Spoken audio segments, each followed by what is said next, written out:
Floating solar लगाए आपके नदी में या आपके पानी में, और उससे उस पानी को शुद्ध करके उससे ग्रीन हाइड्रोजन बनाए, तो फ्लोटिंग सोलर से ग्रीन हाइड्रोजन बनाएगा तो बंगाल में आपकी गाड़ियां, ट्रक, बसेस चलेगी। अभी जर्मनी में एक गाड़ी रेलवे 1000 किलोमीटर ग्रीन हाइड्रोजन पे चली, हवाई जहाज चल सकते हैं। तो मुझे लगता है कि आपके पास पानी बहुत है, नदियां बहुत है, समुंदर है, उसी पानी को थोड़ा शुद्ध करके फ्लोटिंग प्लेटफॉर्म पर आप उधर एक सोलर प्लेटफॉर्म, सोलर के फ्लोटिंग प्लेटफॉर्म होंगे, और फ्लोटिंग प्लेटफॉर्म पर आपकी यूनिट लग जाएगा किसी छोटे जहाज में, और उधर से ग्रीन हाइड्रोजन तैयार होके आपके यहाँ तैयार करेंगे तो और कॉस्ट कम हो सकती है। हमने 205 प्रपोजल्स ये रोपवे, केबल कार और फेनिकुलर रेलवे के स्वीकार किए, ये भी हमने किए। अब बेंगलोर के लिए, मुंबई के लिए, पुणे के लिए हम लोग हवा में चलने वाली डबल डेकर स्काई बस का भी प्लान कर रहे हैं, और निश्चित रूप से कलकत्ता में भी ये उपयोगी हो सकता है। तो मुझे लगता है कि इस प्रकार की public transport system on electricity ये भी होगी। वर्ल्ड फेमस रिलीजियस जो हमारे सेंटर है, केदारनाथ, हेमकुंड साहिब, गुरुद्वारा, नीलकंठ महादेव टेम्पल ऋषिकेश में, हनुमानगढ़ी टेम्पल नैनीताल में, Trimbakeshwar temple Nashik, development of international station, बस पोर्ट्स, इंटरनेशनल बस बोर्ड के साथ हम पार्किंग प्लाजा भी बना रहे हैं। वाराणसी में, नागपुर में, कटरा में, तिरुपति में ये बना रहे हैं। ये मल्टी मॉडल ट्रांसपोर्ट सिस्टम जो है, इससे रोड, फ्लाईओवर एंड मेट्रो में भी बहुत फर्क पड़ेगा। जैसे अभी हम मेट्रो अलग बनाते थे, फ्लाईओवर अलग बनाते थे, अभी नागपुर में पहले बार बना है कि नीचे में रोड, ऊपर में फ्लाईओवर, ऊपर में मेट्रो। अब चेन्नई में हम एक रोड बना रहे हैं पोर्ट से, नीचे में 8 लेन रोड, ऊपर में फिर 6 लेन फ्लाईओवर, उसके ऊपर में 6 लेन फ्लाईओवर, उसके ऊपर में मेट्रो। एक पूना में हम बना रहे हैं वाघोली से शिरूर तक, और एक तलेगांव से चाकण तक, दोनों को जोड़ रहे हैं। ये भी इसी प्रकार से है कि जो 3 टायर सिस्टम है। तो इस प्रकार का एक इंटीग्रेटेड अप्रोच लेकर गति शक्ति में हम लोग ऐसा कर रहे हैं कि भाई हम ये लॉजिस्टिक कॉस्ट और पैसेंजर को जो ट्रांसपोर्ट है, दोनों में हम कैसे ये करें। और हमारी फर्स्ट प्रायोरिटी वाटरवेज को है, सेकंड प्रायोरिटी रेलवे को है, थर्ड प्रायोरिटी जो है वो रोड को है, और फोर्थ एविएशन में है। अब 100 नए एयरपोर्ट भी बन रहे हैं। अब एमपीबीएस सी प्लेन, पानी पे उतरने वाले हवाई जहाज का सब कानून मैंने बना के रखे। इन्वेस्टर की जरूरत है, आप जैसे लोग अगर इन्वेस्ट करना चाहेंगे तो एयरपोर्ट की जरूरत नहीं, पानी पे हवाई जहाज उतरेगा। तो मुझे लगता है ये भी फायदा होगा।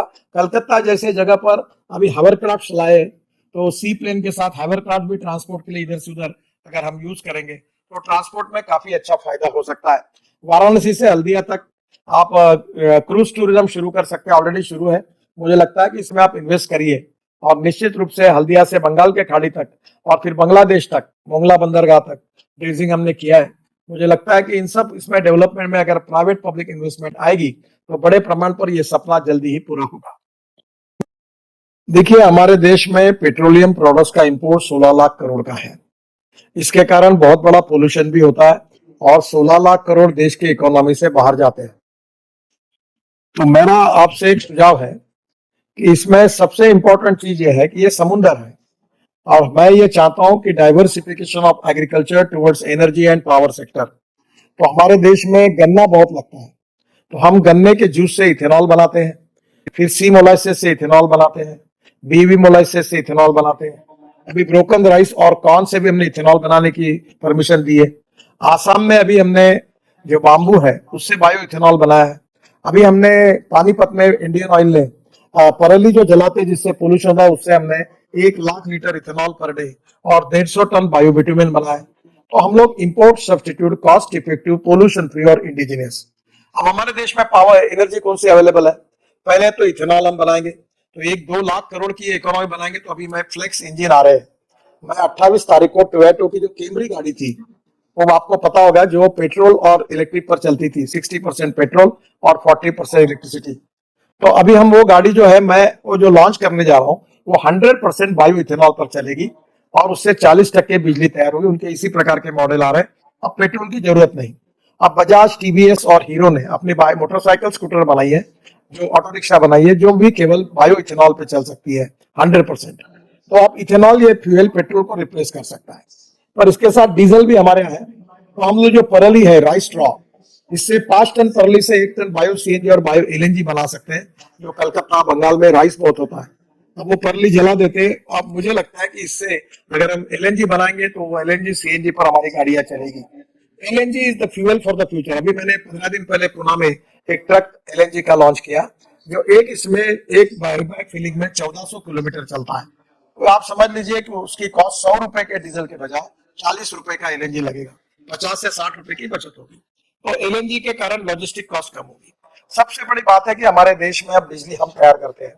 हमारे देश में 40% सोलर पावर होती है। अब electric car, electric scooter, electric motorcycle, उसके साथ साथ इलेक्ट्रिक ट्रक भी आ रही, इलेक्ट्रिक बसेस भी आ गई। और हमारे देश में 1.5 लाख बसेस हैं। और अभी आने वाले समय में पब्लिक ट्रांसपोर्ट को हम प्रायोरिटी दे रहे, 5 लाख बसेस लगेगी।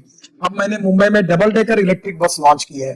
फिर double decker electric luxury bus, जैसे कलकत्ता से गुवाहाटी या कलकत्ता से वाराणसी या ऐसी अनेक, कलकत्ता से भुवनेश्वर, इस प्रकार की बसेस चल सकती है।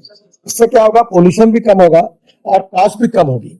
अभी आपको पता होगा कि अभी हमने टेंडर निकाला था 5-5.5 हजार बसेस के लिए। तो नॉन एसी बस का आया 39 रुपीज पर किलोमीटर और एसी बस का आया 41 रुपीज पर किलोमीटर।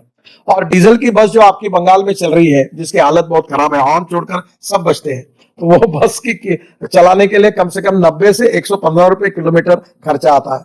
और ये अगर आधा हो गया, 40 रुपए आएगा, 41 रुपए में एसी का आया, तो लोगों को कंफर्ट मिलेगी, टिकट रेट कम होंगे। तो धीरे धीरे हम ethanol, methanol, biodiesel, bio CNG, bio LNG, electric और ग्रीन हाइड्रोजन ये भविष्य का फ्यूल है। और अभी मेरे पास ग्रीन हाइड्रोजन की कार है, उसका नाम है मिराई, जो टोयोटो की है। और ये जो ग्रीन हाइड्रोजन है, ये पानी से निकलता है या ऑर्गेनिक वेस्ट से तैयार होता है। फिर ब्लैक हाइड्रोजन कोयले से होता है। और इतना ही नहीं, तो आपके यहाँ दुर्गापुर में एक प्रोजेक्ट है जहां मीथेन निकलता है और मीथेन से फिर सीएनजी निकलता है।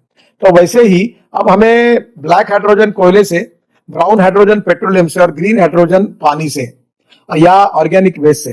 तो जो म्यूनिसिपल वेस्ट में वो सेग्रीगेट करके उसका प्लास्टिक, ग्लास, रबर सबका रिसाइकलिंग होगा। और जो ऑर्गेनिक वेस्ट होगी वो बायोडाइजेस्टर में डालकर उससे मीथेन निकलेगा, मीथेन से CO2 अलग करके हम हाइड्रोजन बनाएंगे। जो गंदा पानी है, मैं अपनी कॉन्स्टिट्यूंसी में नागपुर में जो टॉयलेट का पानी है, वो हम लोग महाराष्ट्र सरकार को बेचते हैं, जिससे हमको 300 करोड़ रुपए साल के पैसे मिलते हैं। अब उसी पानी को शुद्ध करके 1-1.25 करोड़ का इलेक्ट्रोलाइजर मिलता है।